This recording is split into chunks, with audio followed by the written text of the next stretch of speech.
Mit dem Schwung aus dem Pokal-Halbfinale geht's rein jetzt in den Endspurt der Liga. Wir haben noch 7 Spiele zu absolvieren. Der 8. aus Hoffenheim ist heute zu Gast. Wir haben 10 Punkte Vorsprung auf Platz 6. Heißt also, wir würden in der Conference League spielen, beziehungsweise wenn wir den DFB-Pokal gewinnen, sogar in der Europa League. Glaube ich, ne? So ist ja immer die Regel. Und von daher, ja, versuchen wir's. Mit einer etwas veränderten Truppe, mit der B11, eine andere Innenverteidigung, Linksverteidiger Veja vorne. Die 3 habe ich, glaube ich, auch umgestellt. Da spielt ein Jinma. Rechts spielt Rehse und ganz vorne spielt Ragnar Ache. Dazu im Mittelfeld mit Hussein anstatt Busio, der hat sich ja leider verletzt. Also es ist aber trotzdem immer noch eine gute Truppe, die gegen Hoffenheim auf jeden Fall gewinnen kann. Warum denn nicht? Obwohl Hoffenheim halt auch immer so eine schwer zu bespielende Truppe ist. Und dadurch, dass sie halt auf dem 8. Platz sind, schade, das wäre ein guter Ballgewinn gewesen. Dadurch, dass sie halt auf dem 8. Platz sind, können die uns halt auch immer noch gefährlich werden, ne? Wir sind halt auch noch nicht ganz durch. Dazu sind noch zu viele Spiele zu spielen. Dazu ist auch die Fallhöhe noch zu groß. Mit den Spielern, die wir hier haben, mit der Mannschaft. Aber wir haben das bislang so gut gemacht, 27 Spiele lang.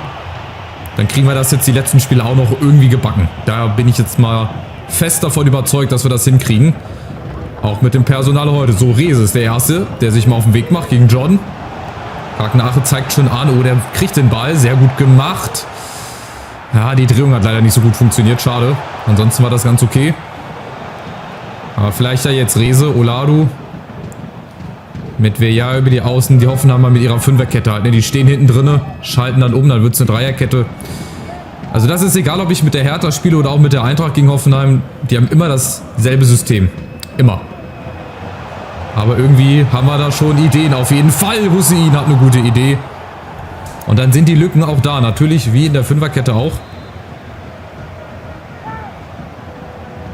Dann gibt es gleich den ersten Eckball. Ein paar kopfballstarke Leute haben wir. Vor allem Ragnar Ache mit seiner großen Sprungkraft. Der müsste halt nur den Ball mal kriegen, ne? Eine vernünftige Flanke. Ragnar Ache. Nächste Chance. Der kann es auch mit dem Fuß. Und jetzt macht er vielleicht ein Kopfballtor. Mal gucken, wenn der Eckball gut kommt. Ja, der kommt richtig gut. Mal wieder geklärt, aber wieder der zweite Ball. Über Rehse, Hussein oder vielleicht mal einer von hinten, Serda. Also wir sind die bessere Mannschaft. Bislang. Wir machen viel Druck nach vorne. Wir gehen gut ins Gegenpressing rein. Das ist zum Beispiel auch wieder ein guter Beweis dafür, dass das sehr gut funktioniert. Vorne in der Tabelle seht ihr Leverkusen vor Gladbach, die sich da immer noch oben mithalten. Dann Dortmund, dann die Bayern. Also da ist auch noch nicht das letzte Wort gesprochen. Bei nur 7 Punkten Unterschied. Also überall in der Tabelle der Liga ist es noch sehr spannend. Da werden noch ein paar Entscheidungen fallen, mit denen man vielleicht vorher gar nicht so gerechnet hat. Und wir verschieben hier. Immer von links nach rechts, von rechts nach links. Irgendwo, weil in der Mitte ist einfach kein Platz. Da ist zu dicht. Das machen die Hoffenheimer gut, aber müssen einfach schneller spielen. Dann haben wir nämlich auch diese Lücken hier, die wir dann natürlich richtig bespielen müssen. Das ist klar. So, vielleicht mal jetzt nach Ballgewinn. Schnell umzuschalten. Rehse in die Schnittstelle und Hussein hinterläuft. Ja, macht er gut. Und jetzt Ragnar Ache in der Mitte. Nein, falscher Mann. Da muss der Ball natürlich auch zum richtigen Mann ankommen. Und Veja probiert es mal. Komm, Linksverteidiger. Oh, gute Flanke eigentlich, aber Rehse ist halt leider nicht gut im Kopfballspiel. Und dann geht es wieder in die andere Richtung, aber auch nicht so lange, weil wir sind echt gut da. Wir pressen, wir stellen zu. Und so haben die Hoffenheimer es bislang auch ziemlich schwer. Aber Achtung, oh, erste Chance jetzt wahrscheinlich und das erste Tor. Nee, auch wieder einen guten Keeper. Jonas Urbich. Und du musst halt auch mal in Führung gehen. Das ist halt das Ding, wenn du nicht in Führung gehst, wenn dann der Gegner nach vorne kommt. Einmal gefährlich, dann klingelt es wahrscheinlich. Achtung, nächste Chance. Jetzt wird es auch auf der anderen Seite ein bisschen happiger. Und kriegt unser Keeper auch mal was zu tun. So, nächste Chance. Muss auch mal sein. Der Ball wäre ins Ausgegangen von Geiger. Somit gibt es den Freistoß. Gefühlt von der Eckfahne. Berisha macht das. Die führen den wieder so aus, aber diesmal ist Olaru da. Alaru ist ein anderer wahrscheinlich. Olaru ist bei uns. Und dann verschleppt sich das Spiel so ein bisschen. In die Halbzeit. Mal gucken, vielleicht kriegen wir ja nochmal irgendwas hin. Ache, nee, unnötig. Fehlpass mit Ansage. Wir müssen irgendwie diese Dreierkette überspielt bekommen. Dann, wenn wir den Ball haben, vielleicht mit dem 4-2-3-1. Das hat eigentlich auch mal gut geklappt gegen Fünferketten, Dreierketten oder dieses Pressing hier. Das ist auch sehr, sehr gut. Vor allem Hussi, der das heute mal machen muss. Busio macht das sonst immer in der Mitte. Ah, müsste abseits sein. Ache mit der Chance, ja. Schade, aber genau das müssen wir machen. Und ich überlege, ob ich das im 4-2-3-1 gleich mal probiere. Oder ob ich bei diesem 4-3-3 bleibe. Was eigentlich auch eine gute Formation ist. Das hat uns ja bislang in der Saison richtig gut geholfen. Und gerade dieses Pressing, das klappt richtig, richtig gut. Überragend, aber wir machen dann leider noch zu wenig draus. Und Jinma, jetzt sind sie wieder hinten alle sortiert. Ache und jetzt mal Platz für Olaru, der kann auch gut schießen. Er kriegt die zweite Chance. Und dann kommen so Chancen natürlich auch mit ein bisschen Glück zustande, aber egal. Wichtig ist dieses Gegenpressing, dass das funktioniert.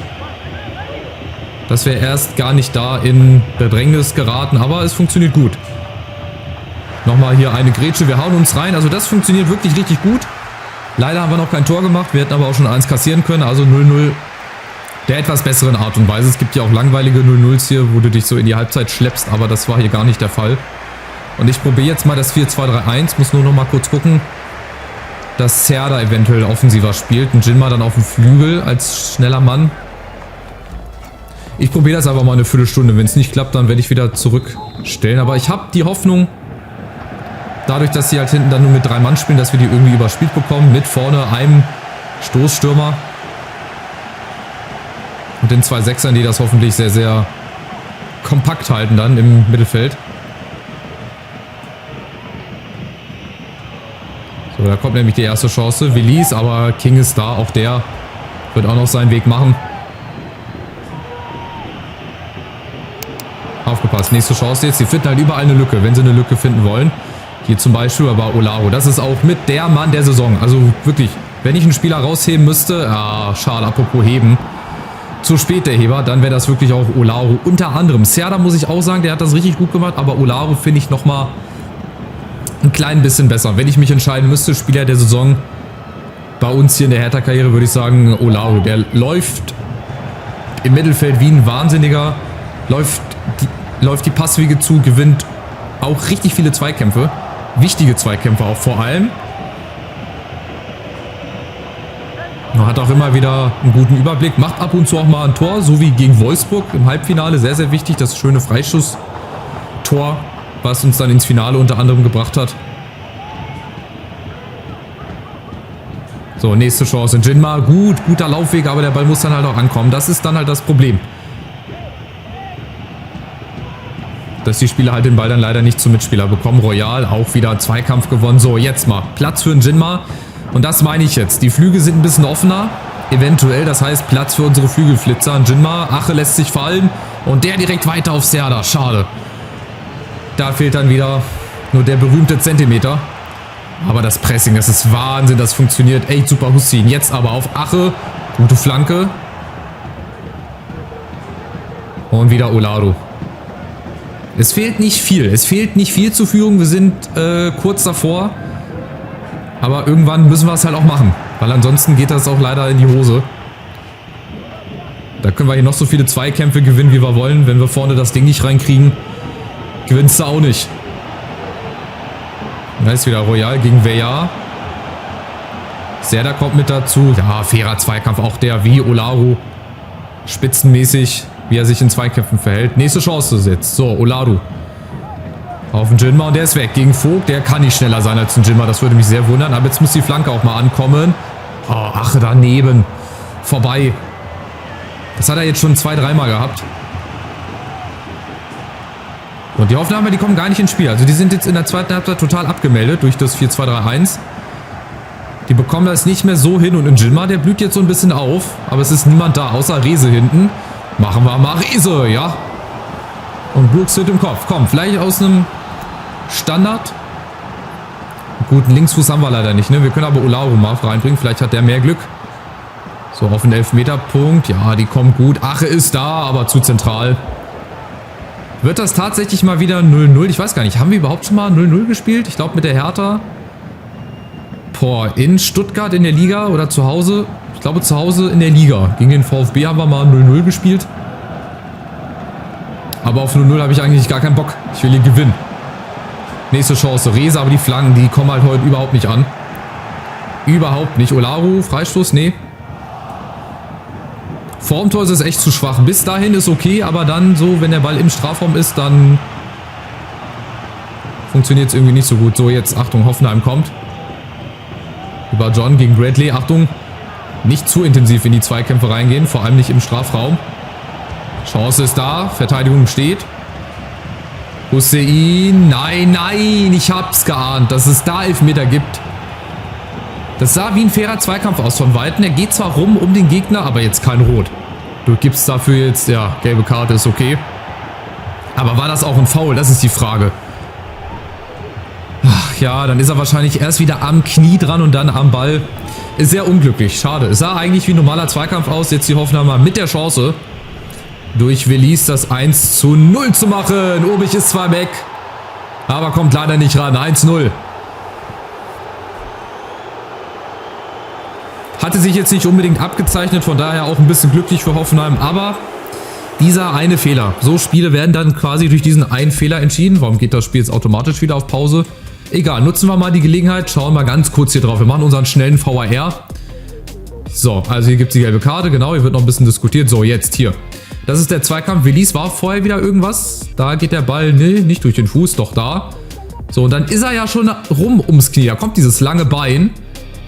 Aber dann ist er wahrscheinlich erst oben am Knie. Hier, zack, am Knie dran. Und dann später ja auch den Ball. Also es ist, weiß ich nicht, ganz, ganz schwierige Situation. Wahrscheinlich, weil der erste Kontakt am Knie war, ist er gepfiffen worden. Und dann ist er im richtigen Eck. Das ist ja so ärgerlich. Er ist ja im Eck und der ist auch nicht unhaltbar. Aber egal. Erstes Tor, nee, 8. Tor immerhin im 25. Spiel. Und dann führt Hoffenheim leider. So ein bisschen, ja, unglücklich schon für uns, würde ich sagen. Also nicht verdient, weil ich fand, wir waren ein bisschen besser. Aber wir haben ja noch Zeit. Vielleicht schaffen wir ja zumindest den Ausgleich hier. Das wäre auf jeden Fall verdient. Vielleicht ja jetzt Hussein. Der hat ein bisschen zu viel Platz. Ja, der hat einen guten Abschluss. Jetzt darf sich Fabian Rehse. Komm, irgendeiner muss doch jetzt hier mal eine gute Ecke reinbringen. Rehse und Ache kann sich da durchsetzen, aber auch zu unplatziert. Schade, es ist heute alles ein bisschen unglücklich. Also es hätte nicht sein müssen, auch der Elfmeter nicht. Wir hätten vorne auch ein, zwei Dinger machen können. Da ist aber auch dann immer wieder der Gegner dazwischen gewesen. Und so werden wir dann wahrscheinlich mit einer Niederlage hier vom Feld gehen und die Hoffenheimer dann wieder auf 7 Punkte ran haben. Aber noch ist nicht Schluss. Komm, noch gebe ich die Hoffnung nicht auf, dass wir nicht doch noch aus irgendeinem Pressing und zur Chance erspielen. Aber dazu müssen wir jetzt den Ball gewinnen. Wäre ja gegen Anton Stach. Oh, Flanke kommt rein und das zweite Ding. Und so schnell ist der Ofen aus.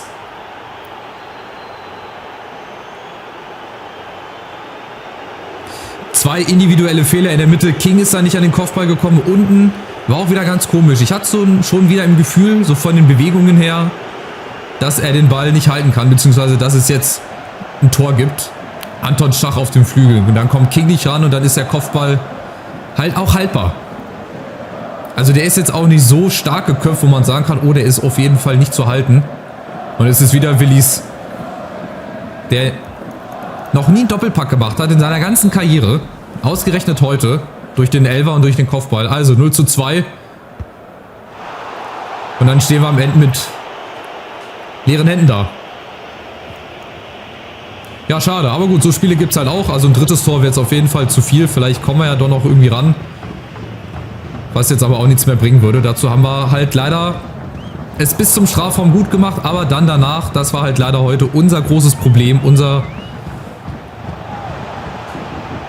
Ding, weswegen wir heute hier nicht gewonnen haben. Vielleicht nochmal der Anschluss durch Rehse. Aber das ist so ein bisschen symptomatisch fürs Spiel. Also Niederlage gegen Hoffenheim zu Hause. 2:0. Davon lasst uns aber nicht unterkriegen, wir machen weiter. Müssen jetzt natürlich auf Hoffenheim auch ein bisschen gucken, weil die jetzt auch wieder näher an uns rangekommen sind. Und irgendwann werden wir auch nochmal ein Spiel gewinnen. Oder 2 oder 3, mal gucken. Aber heute hat es halt leider nicht ganz gereicht. Und ich glaube, man kann sagen, dass heute nicht unbedingt die bessere Mannschaft gewonnen hat, sondern die effektivere. Von der Statistik her war das auch ein bisschen Ja, beschämend nicht. Aber wir waren halt besser. Aber gut, die anderen machen die Tore. Von daher muss man das so hinnehmen. So, also wir machen weiter. Wir sind aber weiterhin auf dem 6. Platz. Haben jetzt natürlich Frankfurt im Rücken. Hoffenheim genauso, 7 Punkte Rückstand. Es wird ganz, ganz eng. Wird ganz, ganz haarig. Mainz, nächste Chance, wo wir eigentlich gewinnen müssen jetzt. Also Mainz, Augsburg, das sind so Spiele, da müssen wir einfach gewinnen. Dann auch wieder mit der Truppe hier, mit Busio. Dann haben wir auch Brabeck und Kempf hinten drin. Barco, da geht vielleicht auch dann wieder ein bisschen mehr über die Flügel mit Nusa, Forbes und Glatzel vorne. Musste jetzt halt mal so klappen gegen Hoffenheim. Hat halt leider nicht geklappt. So, Mainz ist 9. Können auch noch mit einem Sieg oben rankommen. Da sind auch nur dann 7 Punkte Rückstand. Und wir haben halt auch nur auf den Europa League Platz 4 Punkte Rückstand. Also wenn wir nochmal irgendwie eine Serie hinlegen können, Leipzig auch nochmal ein Spiel verliert, dann könnten wir sogar noch 5. werden. Oben die Meisterschaft wird sich wahrscheinlich zwischen Leverkusen, Gladbach, Dortmund und Bayern. Leipzig glaube ich nicht, dass sie da noch ein Wörtchen mitzureden haben. Also da wird es spannend. Unten wird es genauso spannend.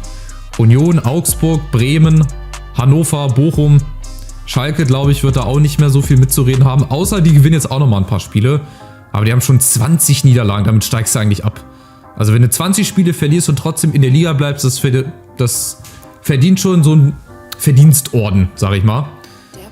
So, das Thema werden wir uns bald vornehmen und deine Position gehört dir. So. Dann würde ich sagen, danke fürs Zuschauen. Bleibt weiterhin dran bei diesem spannenden Saisonfinale mit den Berlinern. Das nächste Heimspiel gegen Mainz wird dann hoffentlich auch wieder gewonnen. Macht's gut, bis dahin. Ciao, ciao.